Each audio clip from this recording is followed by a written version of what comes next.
Olá, colegas municipários. Estamos aqui mais uma vez com o nosso programa da FECISMER Sextou Municipário.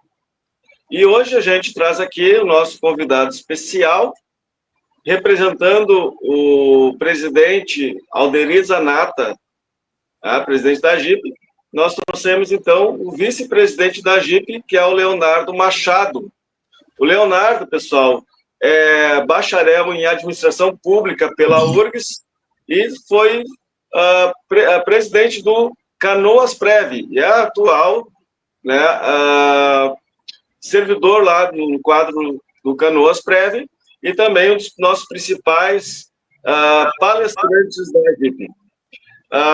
Antes de passar a palavra para o presidente Chicão, eu gostaria de pedir para vocês aí a contribuição com o nosso canal, de curtir, de comentar, compartilhar, se inscrever no nosso canal, que isso dá muita relevância no YouTube para que a gente consiga levar a nossa mensagem a mais e mais sindicatos aí, para que a gente possa, né, ajudar aí os nossos colegas sindicalistas nos municípios aí cada vez com mais informação, com mais conhecimento, né, e, portanto, aí qualificando o nosso trabalho junto à nossa base sindical, que são os municipários aí do Rio Grande do Sul e todo o país também. Presidente Chicão, a palavra está contigo. Cumprimentar o Elias, nosso diretor de Previdência, tem muito nos ajudado, tem dando uns respaldo muito grande lá na federação, já que ele é da região metropolitana e nós somos mais do interior, né? A parte administrativa, eu e o nosso diretor financeiro, Miquim. Também agradecer a toda a diretoria pelo apoio que vem nos dado ao longo desses 3 anos de mandato junto à presidência da federação. A diretoria toda sabe que viemos passando por momentos difíceis, todo o movimento sindical está passando por um momento difícil, principalmente financeiro. E nós mesmos que herdamos muitas dívidas de administrações anteriores, graças a Deus só falta 2 para quitar, uma já com recursos em caixa para quitar e a outra 80% dos recursos estão depositados em juízo para quitar. Então, explanei tudo isso para a diretoria agora, na nossa reunião de terça-feira, da diretoria executiva, onde ganhamos o apoio inconstitucional de todos por unanimidade, apoiaram as ações que viemos tomando, os problemas que temos resolvido, o trabalho que viemos executando em todo o estado do Rio Grande do Sul, e dizer que para o ano que vem é o ano D da FECISMER, onde a gente quer encerrar o ano 0-0, com seus débitos, tá?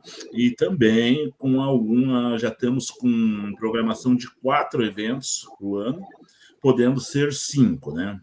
Então, desde já, quero agradecer o apoio de todos os sindicatos filiados também à federação, né, que vem nos ajudando a pagar essas contas, porque a única receita que a federação tem é o recurso da mensalidade, e esse recurso a gente está mostrando que pode, sendo bem aplicado, tu pode fazer o trabalho sindical e tu pode também fazer o trabalho administrativo e pagando o que a federação deve. Não deveria dever, tá? Porque se as pessoas fossem responsáveis, não deveriam entregar para uma outra gestão, uma entidade com dívida. Eu nunca fiz isso, estou entregando agora meu sindicato dia 31 de dezembro, meu presidente vai pegar com mais de 160 mil em caixa, com tudo pago, tudo reformado, sede social, escritório, a parte de informática do sindicato, todos com notebook trabalhando, então é isso que um gestor tem que fazer, tá, gente? Quero agradecer ao Leonardo por nos dar sua atenção, nos dar essa colaboração no nosso programa, muito bem idealizado pelo nosso diretor Elias, Leonardo, e dizer para os nossos seguidores, para os nossos servidores públicos que assistam esse vídeo, que vai ser mais uma grande aula de previdência, porque temos aqui um dos maiores palestrantes de previdência e entendimento de previdência que eu conheço, junto com o Alderi Zanata, a equipe inteira da AGIP aí, que é onde tem feito um grande trabalho nos RPPs do estado do Rio Grande do Sul. E com a novidade, viu, Elias? Vão ser convidados para eventos em AGIP em Santa Catarina, por todo o estado de Santa Catarina. Pediu a Olha nossa aí. parceria, vamos montar um projeto junto com o presidente Orlando lá, para levar a Jeep para todo o estado de Santa Catarina para os nossos painelistas. Ele pediu a nossa colaboração da Fezes Médicos para isso. Então, Leonardo, quero agradecer a você. Não tenho como deixar de agradecer ao nosso presidente Zanata e parabenizar vocês pela reeleição agora, por mais um mandato da Jeep. Eu sempre digo, e digo em todo sindicato que eu vou, todo o Rio Grande do Sul, todo o Rio Grande do Sul, ninguém se reelege se não tem um bom trabalho feito. E vocês são exemplo de um trabalho de excelência que tem feito em todos o estado do Rio Grande do Sul, não somente de seminário, mas levar a informação no dia a dia para todos os gestores, para todos os conselheiros, e principalmente para nós também, presidente do sindicato, que temos muita gente que não tem conhecimento. Então, muito obrigado, Leonardo, por vocês nos presentear com mais, essa vez, participando com nós. Vai ter muitas ainda, a parceria nossa com a Jeep é muito grande e vai continuar assim enquanto eu for presidente. A Jeep, a Fesmer vai ser sempre parceira de vocês, tá, meu amigo? Perfeito. Elias. Pois não, Leonardo. É isso aí, meu amigo. Contigo agora. Então, tá bom. Quero primeiro agradecer, né, o convite de estar podendo participar aqui dessa conversa, que é bastante importante, né, a gente conversar sobre previdência, né, dos servidores públicos, né. Agradeço aí ao presidente Cão, agradeço ao Elias, fico muito lisonjeado também por poder fazer parte novamente da gestão da Jeep, agora na posição de vice-presidente. A Jeep, que, como bem disse o Chicão, a gente tenta levar o máximo possível de conhecimento sobre previdência, né, de todas as formas possíveis, de todas as áreas, de todas as frentes que a previdência é composta, para o maior número possível de servidores e de gestores de regime próprio de previdência, e também trazemos alguma coisa do próprio regime geral. Enfim, o que trata de previdência social, a gente procura estar levando ao maior número de pessoas conhecimento, né, além do seminário, que já é um evento de destaque nacional, né? O seminário da Jeep, que inclusive será em maio, agora de 2025, já o pessoal se preparando, né, para fazer já esse convite prévio, né, o pessoal já se preparando para o tradicional seminário da Jeep, que vai acontecer em maio. Bom, o que eu tenho para trazer aqui para vocês, pensando no que conversar, a gente vem notando mudanças, né, frequentes agora nesses últimos momentos, em se tratando da previdência do servidor público. E aí, o que a gente podia falar sobre isso, não tão especificamente sobre né, cada situação que vem acontecendo, mas para a gente entender o porquê essas mudanças vêm acontecendo de uns anos para cá, né? Então, tento trazer aqui, como foram graduado na área de administração pública, um pouco de administração pública, né? Sobre essa questão, um olhar mais da administração mesmo, sobre as questões da previdência, em especial da previdência dos servidores públicos, né? A previdência social, de uma forma geral, ela nasce, não só aqui no Brasil, como no mundo, na Europa, como uma proteção social, né? Como uma política pública de proteção social, né? As pessoas, depois de determinado tempo de trabalho, quando atinge a velhice ou a incapacidade ou alguma outra forma que impossibilite o trabalho, surge então esta ideia de criar uma proteção, um seguro social para este trabalhador ou para esta pessoa, né? E isso custeado pelo Estado, né? Isso surge, como eu disse, lá na Europa, e depois vem sendo trazido para a América do Sul, obviamente atinge aqui os países aqui ao redor do Brasil e, evidentemente, o Brasil. Então, surge a Previdência, num primeiro momento, nesse sentido, de proteger o cidadão, de proteger o trabalhador, para conseguir disponibilizar algum tipo de renda no momento em que a pessoa atinge uma idade avançada, a velhice, ou que se incapacita para o trabalho, para não ficar na miséria, ter algum rendimento, né? E isso custeado até certo ponto, ou até totalmente algumas vezes, pelo próprio Estado, né? Isso aconteceu durante muito tempo, ainda não deixa de ser assim, de certa forma, né? Mas com o tempo passou a ter já a se pensar na contribuição, né? De ter a contribuição patronal, de ter uma contribuição do próprio trabalhador, isso tanto na iniciativa privada como no próprio serviço público. Mas o que a gente nota, em especial, a partir da década de 90, quando se implementa no Brasil o Estado gerencialista, o modelo de Estado gerencialista, né? Que se traz ali um modelo reformador, né, de Estado, com o governo especificamente ali do Fernando Henrique Cardoso, começa, a partir dali, a se ter mais uma outra preocupação. Não só a questão de proteção social, mas a questão de economia, a questão de economia, a questão de ajuste fiscal, a questão de equilíbrio fiscal do Estado, né? Então, se faz toda uma reforma administrativa no país, que culmina, em especial, na Emenda 20, de 98, né? Que muda toda a Previdência do Brasil, incluindo a Previdência do servidor público. Ali, né, se coloca o limite de idade, né, que ainda não tinha para o servidor público, vem a questão, se inicia, né, a questão de se falar em equilíbrio financeiro e atuarial, né, se aplica efetivamente a contribuição do servidor.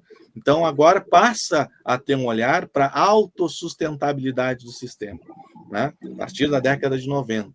E veja, lá na década de 90, na proposta de emenda constitucional que deu origem à Emenda 20, já havia a proposição da implementação da média salarial, que não aconteceu naquele momento, né?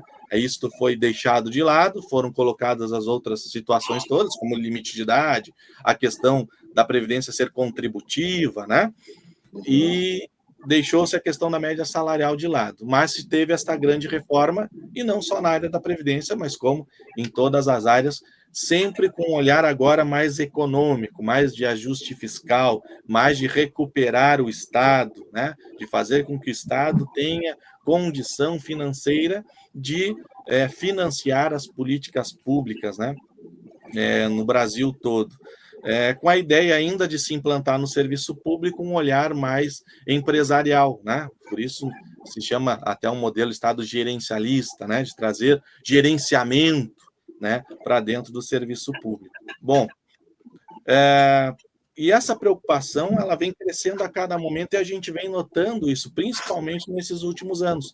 Ainda lá em 2003 veio a Emenda Constitucional número 41, que daí já traz a média efetivamente, que ficou lá parada lá atrás, mas traz agora efetivamente a média salarial, né, para dentro do cálculo dos proventos de aposentadoria do servidor público, né, de forma a fazer o quê? Reduzir o provento, para que os RPPS tenham uma despesa menor a ser paga para os seus aposentados e pensionistas. Então, se traz isso.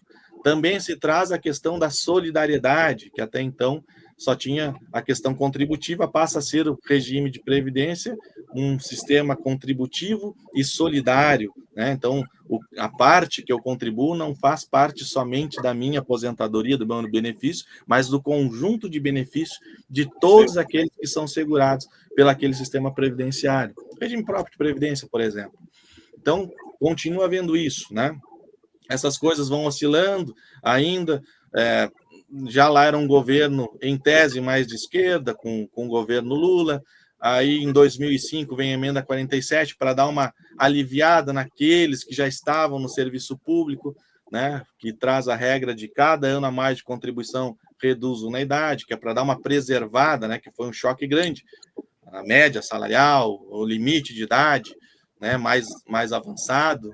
Então, para aquele servidor que já estava no serviço público, se pensou nessa possibilidade para dar uma flexibilizada na questão da Previdência, né? Em especial aqueles que já estavam no serviço público até a promulgação da Emenda 20 em 16 de dezembro de 1998.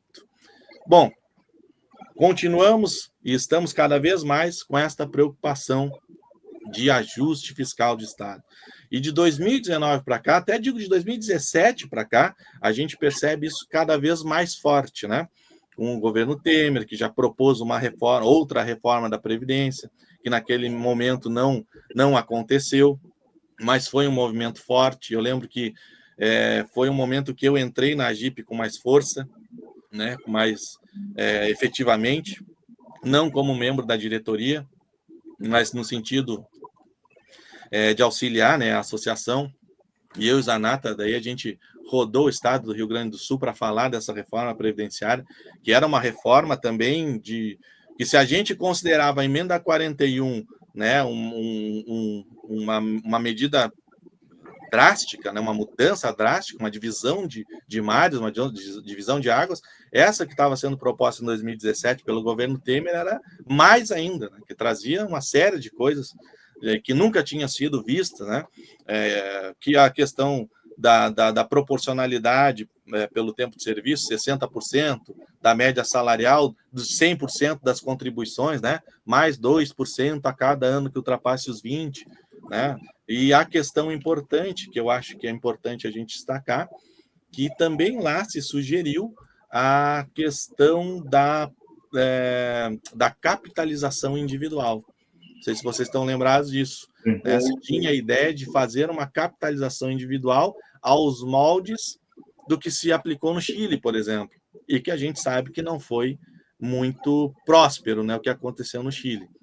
Mas se tinha essa ideia de se implantar, então, a capitalização individual, no sentido sempre de fazer o quê? Reduzir as despesas do regime próprio de previdência, em consequência, reduzir as dívidas ou os déficits, né, dos entes federativos com seus regimes próprios de previdência social. Não vingou, não prosperou essa reforma da Previdência, o governo chegou ao fim e em 2018, quando se elegeu o Bolsonaro? 19 Bolsonaro. 19. 19, então, quando já estava no primeiro ano do mandato, Bolsonaro, lá no fim de 2019, conseguiu fazer a reforma previdenciária, essa sim que trouxe uma série de coisas bastante drásticas e com muita força observando a questão do ajuste fiscal. Né? A questão social ela foi deixada de lado completamente para se trazer justamente a questão única de ajuste fiscal, de autossustentabilidade do sistema, né, de reduzir as despesas dos entes federativos com seus regimes próprios de previdência e, obviamente, as despesas do regime próprio de previdência e do regime geral também, com seus segurados. Né? Então, trouxe ali... Vale lembrar que a 103, a reforma 103 de 2019, ela foi desidratada, né? O texto original dela foi desidratado. É verdade. Porque a proposta trazida pelo então ministro Paulo Guedes, ele era muito mais severo, né? É verdade. Trazia ali pontos que realmente iam prejudicar ainda de forma mais profunda, mais severa o trabalhador, né? E aí Exatamente. o Senado, lá no Congresso, aliás, os deputados, os senadores conseguiram dar uma desidratada nessa proposta, e hoje nós temos a realidade da 103, que pode sofrer mudança, a gente já está vendo aí o cenário aí para o médio prazo aí de mudanças, né, trazendo ainda regras mais severas. Mas desculpa te interromper, prossiga. Não, capaz, é bem lembrado, inclusive, é verdade, o texto original era muito mais severo do que para os servidores, do que o texto que foi aprovado. Existiu realmente uma desidratação, como tu bem mencionou, né? Mas, inclusive, a questão da autonomia para os estados e municípios foi uma mudança que aconteceu depois, que originalmente continuava como eram as emendas anteriores, né, de que o que estaria na Constituição Federal ou nas emendas seria aplicado para todos os servidores do país, independente de, né, sem a autonomia, né, dos municípios. Depois, nestas conversas no Congresso, que acabou se tirando os estados e municípios da reforma ou da emenda 113, dando a possibilidade de que cada estado e município tenham a autonomia de fazer as suas alterações previdenciárias de acordo, né, com as suas realidades financeiras e atuariais. E é o que a emenda 103 traz de grande novidade: desconstitucionalizar os benefícios previdenciários. Agora, os entes federativos, estados e municípios fazem as suas reformas de acordo com as suas realidades, de acordo com o seu equilíbrio financeiro e atuarial.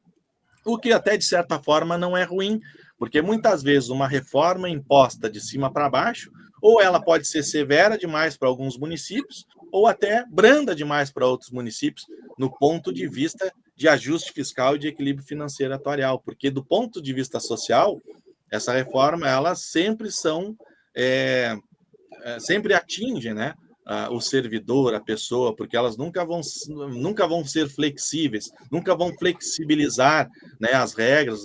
Não se pensa em fazer uma reforma para flexibilizar regras ou para aumentar proventos de aposentadoria, né? Sempre para deixar as regras mais duras e diminuir o provento de aposentadoria, porque, como eu disse, da década de 90, principalmente para cá, é a preocupação que se tem do ajuste fiscal, da autossustentabilidade do sistema. Bom, a 113, então, em 2019, traz essas novidades, reduz drasticamente a questão dos cálculos de proventos, inclusive dá a possibilidade agora de aposentados e pensionistas contribuírem para o sistema com valor maior, né? A partir do momento em que há a possibilidade da redução da isenção da faixa da redução da faixa de isenção de contribuição, que antes era a partir, né, a contribuição do servidor até então era do servidor aposentado e pensionista, era a partir do que ultrapassasse o teto do INSS. Agora é possível reduzir esse teto para um salário mínimo. Então, aumenta, né, de forma prática, o servidor aposentado e pensionista passa a contribuir mais do que contribuía, né? E aqueles até que muitas vezes não contribuíam passaram a contribuir, né? Então, sempre nesse sentido de se pensar no ajuste. E agora, nos últimos... Oi? Não, eu gostaria que tu comentasse, porque a gente vem falando de ajuste fiscal, né? Na questão também do equilíbrio financeiro atuarial. Todas as reformas, elas culminam para isso, para a sustentabilidade do sistema, né? Onde o servidor acabou, com a última reforma, pagando uma alíquota maior, contribuindo, né? Com maior participação no sistema, onde aposentados e pensionistas começaram a contribuir, né? Porém, ao mesmo passo que se faz esse discurso de equilíbrio atuarial dos RPPS, por outro lado, eu tento desafogar, né, o caixa dos estados e municípios. Sim. Fato isso que agora nós temos a PEC 66, né, que parcela aí, eu gostaria que tu falasse sobre isso, que parcela tem 300 vezes aqueles débitos, que o poder público tem com a Previdência. Ou seja, deixaram de pagar num determinado momento e agora, né, terão, digamos assim, premiados, né? Sim, os municípios vai ser flexibilizado. O prazo de pagamento por 300 vezes. Exatamente. Né? Também houve esse ano o projeto lá que prorrogava a desoneração, né, de algumas empresas e colocaram os municípios até 150 mil habitantes, né? Que permite que se pague uma alíquota previdenciária, já isso para o regime geral, bem abaixo daquela, né, que está lá na Constituição. Né? Então, quando a gente fala em previdência, a gente não está falando só do RPPS, só do regime geral, mas de todo o sistema. Né? Então, nós temos, por um lado, uma ampliação do prazo de pagamento dos débitos, dos regimes próprios, e, por outro lado, também uma redução da alíquota no regime geral. Né? Então, parece que fica meio dissonante esse discurso, né, entre equilíbrio financeiro e atuarial do sistema. Sim, bem observado, Elias, porque é justamente isso que acontece, né? Eu ia até começar a mencionar justamente agora essas mudanças últimas que aconteceram de 2023 para cá, né? Com a PEC 38, por exemplo, né? Que agora está lá parada, mas até em função do que aconteceu com a PEC 66, muito provavelmente ela também já não prospere, porque, né? Tomara, eu acredito que não, porque o que foi julgado na PEC 666, tu não pode agora, entendo. Não, veja bem, Leonardo. Leonardo, o que a gente conseguiu até agora é retirar só o artigo 40, o resto lá vai em frente, viu? Só o artigo 40. Não, mas da PEC 38. Não, da 66. Não, a 66, pois é.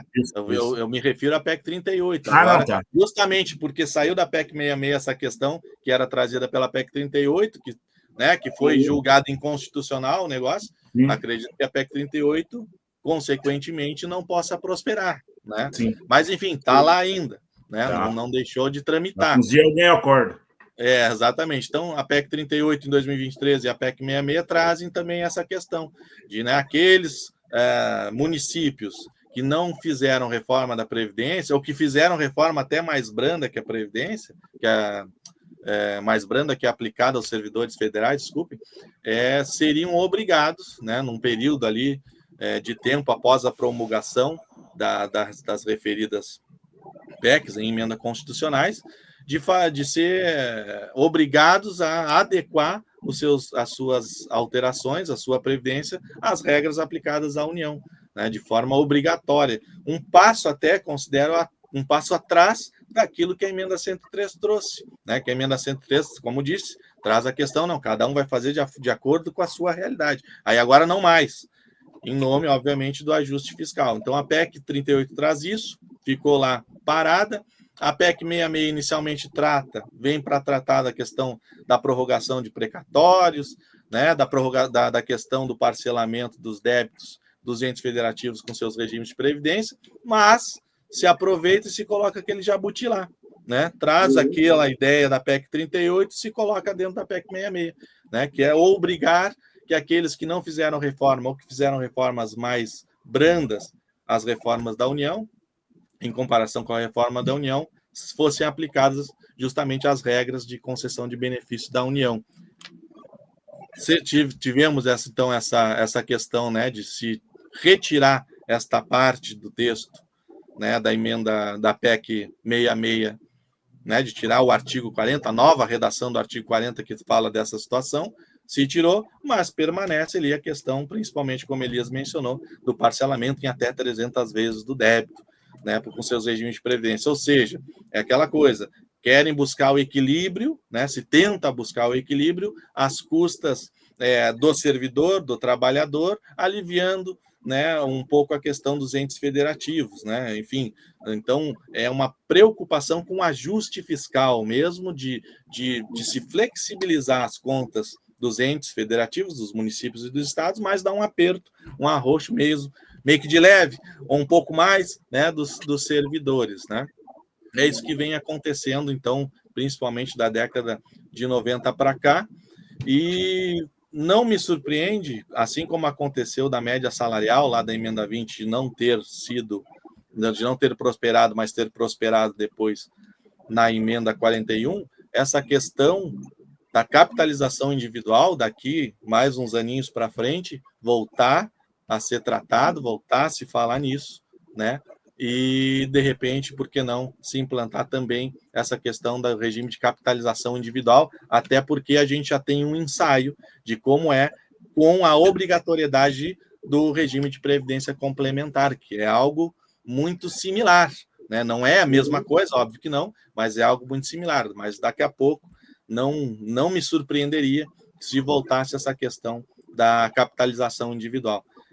Acho que é mais ou menos isso que tinha para tratar, de falar um pouco, resumidamente, né, do que a gente vem passando de uns tempos para cá.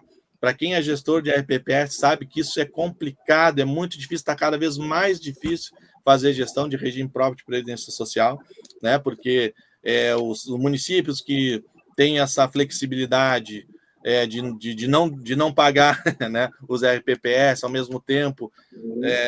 Normalmente o gestor também é servidor, daí ele fica naquele impasse dos dois corações. Não, é importante para o RPPS, para a saúde da RPPS, mas ao mesmo tempo eu sou servidor, né, eu sei que eu vou sofrer também, então está cada vez mais difícil fazer gestão no regime próprio de previdência, mas é o desafio que a gente tem aí pela frente, né? Mais ou menos isso, de uma forma bem resumida, para a gente entender, ou tentar entender, o porquê que essas reformas vêm acontecendo e que provavelmente vão acontecer por um bom tempo ainda pela frente. Obrigado, Leonardo, pela tua participação. Em nome de todos os associados da federação, todos os servidores públicos do Estado do Rio Grande do Sul e do Brasil, por que não dizer do Brasil, foi, que nem eu disse no início, foi uma aula. A Previdência, ela é apaixonante por um lado, mas é desesperadora por outro, né? Tu começa a discutir Previdência, começa a falar Previdência, tu quer falar cada vez mais. Passa um dia, 2 dias, 3 dias, 4 dias, tu não quer separar mais. É verdade. O problema é que que nem tu falou, ultimamente os efeitos estão vindo só para um lado. Quem já pagou está sendo penalizado, e quem não pagou está sendo premiado. Então, é uma luta muito grande para nós, como sindicalista, como vocês, como dirigente da AGIP, gestores. É um desafio que nós vamos ter que estar vivendo no dia a dia, e não tem que enfrentar. Não adianta nós dar as costas e querer fugir do debate. O debate tem que fazer em todas as câmaras de vereadores, em todos os municípios, conforme a situação de cada RPPS. E é importante frisar, acho que é fundamental justamente esses posicionamentos de um lado e de outro, para que as coisas não descambem totalmente para um lado e não descambem totalmente para o outro, para tentar, né, na medida do possível, ter um equilíbrio das coisas, para que né, toda uma gestão, todo um sistema flua de uma forma mais tranquila para todo mundo, né? Tanto para as próprias instituições, para os entes federativos e também para os servidores, né? Então é importante que os sindicatos representem o servidor, façam esse debate, né? É fundamental isso. E também os sindicatos os dirigentes sindicais, eles têm que estar dentro dos conselhos. Não adianta tu ser um dirigente sindical, contestar, brigar, mas brigar sem ter argumento. Tu tem que ter argumento. Não, para aí. Aquele dia lá no evento da AGIP, eu disse para todos os companheiros lá, nós temos que fazer um meio termo. Não podemos só arrochar para um lado. Por que esses gestores não estão lá cobrando o que os prefeitos devem? É fácil botar no do servidor que já pagou. Só que eles têm que lembrar uma coisa. Antes deles serem gestores, eles são servidor público. Ele tudo disse agora. São servidor público. Então, a gente tem que ter um meio termo. Eu estou satisfeito, feliz da vida, Leonardo, com a tua participação, tua presença, e que volte outras vezes. Obrigado. Eu agradeço demais.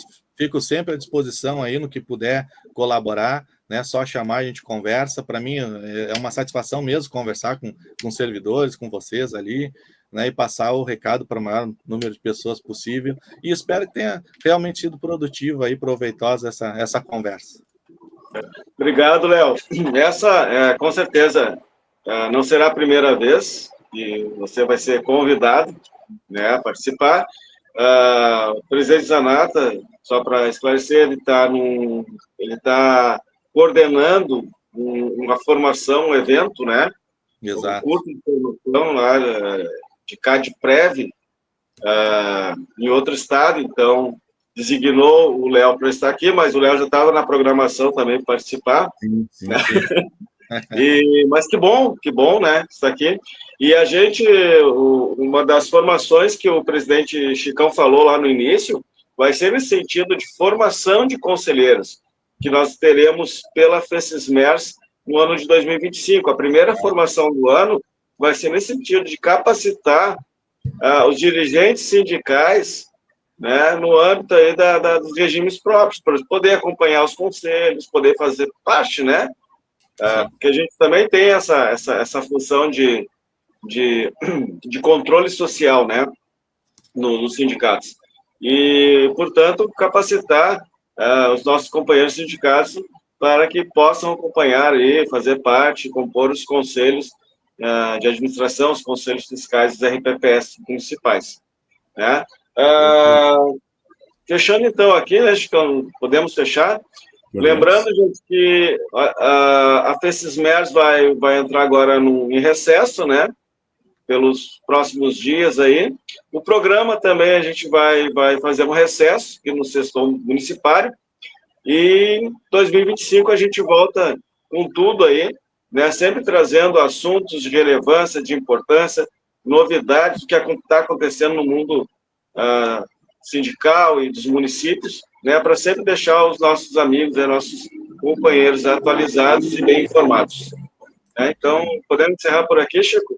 Podemos encerrar, desejar um bom Natal, um ótimo ano novo para todos os companheiros e companheiras, para o Léo, para ti, Elias, e que Deus nos abençoe, que 2025 nós possamos fazer mais do que já fizemos em 2024, mesmo tendo todo esse problema de enchente pelo estado do Rio Grande do Sul, onde nos privou de fazer muitos eventos, mas que 2025 venha com muita paz e muito amor para todos nós.